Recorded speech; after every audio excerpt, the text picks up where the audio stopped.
আসসালামু আলাইকুম। কি অবস্থা সবার? আশা করি সবাই ভালো আছেন।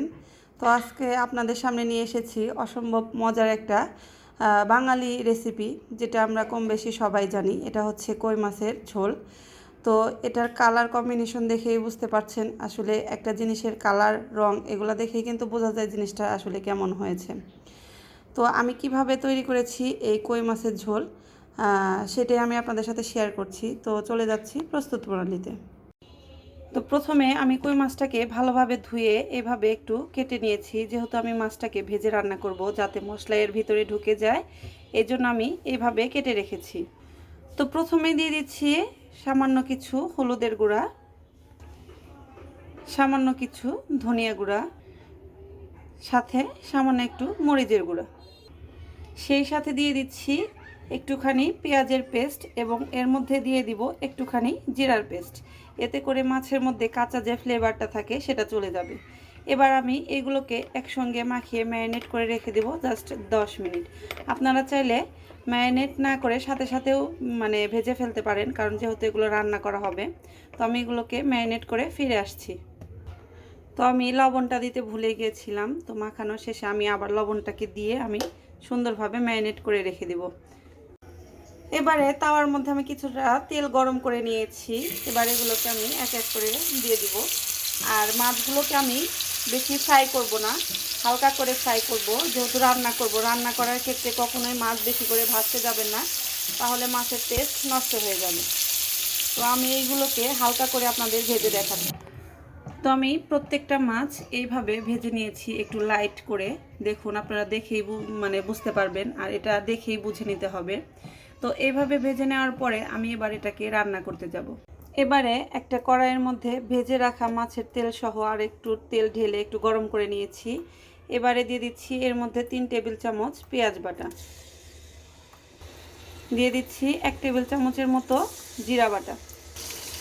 এবারে দিয়ে দিচ্ছি হাফ টিস্পুনের মতো হলুদ গুঁড়ো, হাফ টিস্পুনের মতো একটু মরিচ গুঁড়ো। ঝালটা কিন্তু যার যার টেস্ট অনুযায়ী। সাথেই দিয়ে দিচ্ছি হাফ টিস্পুনের কম একটু ধনিয়া গুঁড়ো, দিয়ে দিচ্ছি পরিমাণ মতো লবণ। এবারে এর মধ্যে দিয়ে দিব সামান্য একটু পানি দিয়ে এবার এটাকে একটু ভালোভাবে নাড়াচাড়া করে একটু কুক করে নেব।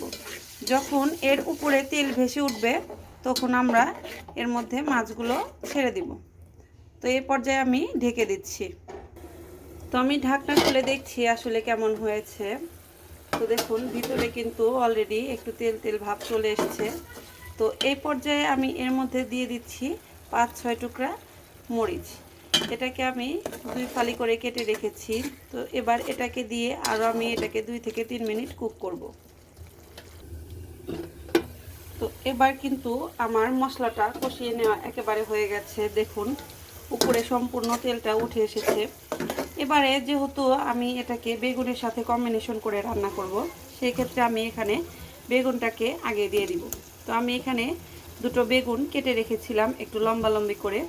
এবার এই বেগুনগুলো এর মধ্যে দিয়ে দিচ্ছি। তো সামান্য একটু পানি দিচ্ছি এই বেগুনটাকে কুক হওয়ার জন্য। তো দিয়ে আবারও এটাকে একটু নেড়ে চেড়ে আমি রেখে দিব। দেখুন এর কালারটা কত সুন্দর হয়েছে। এবার ঢেকে দিচ্ছি 5 মিনিটের জন্য, এবং 5 মিনিট পরে আমি এটাকে খুলে দেখাবো আপনাদের কি অবস্থা হয়েছে। তো ফিরে আসলাম 5 মিনিট পর। দেখুন আমার মশলাটা এবং বেগুনটা দুটোই কিন্তু কষানো হয়ে গেছে। এবার এর মধ্যে আমি মাছগুলো ছেড়ে দিব, অর্থাৎ যে মাছগুলো আমি ভেজে রেখেছিলাম। তো এবার এটাকে হালকা একটু নাড়াচাড়া দিয়ে আমি জাস্ট আর একটু সুরা দিয়ে বা ঝোল যেটাই বলেন না কেন, এটা দিয়ে ঢাকনা দিয়ে কুক করব আবারও 5 থেকে 7 মিনিট। তাহলে কিন্তু হয়ে যাবে আমার কই মাছের ঝোল। তো আমি আবারও একটু পানি দিয়ে এটাকে কুক করব 10 মিনিট। তো ঢাকনা দিয়ে ঢেকে রাখছি। তারপরে একদম 10 মিনিট শেষে আপনাদের সামনে এটাকে সার্ভ করে দেখাচ্ছি। এই তো হয়ে গেছে, দেখুন কত সুন্দর একটা কালার। তো ভালো লাগলে অবশ্যই লাইক, কমেন্ট, শেয়ার করবেন, এবং আমার চ্যানেলের ভিডিও দেখে যদি আপনাদের অবশ্যই ভালো লাগে বা আপনারা উপকৃত হন, অবশ্যই বেশি বেশি লাইক, শেয়ার এবং কমেন্ট করবেন। ধন্যবাদ।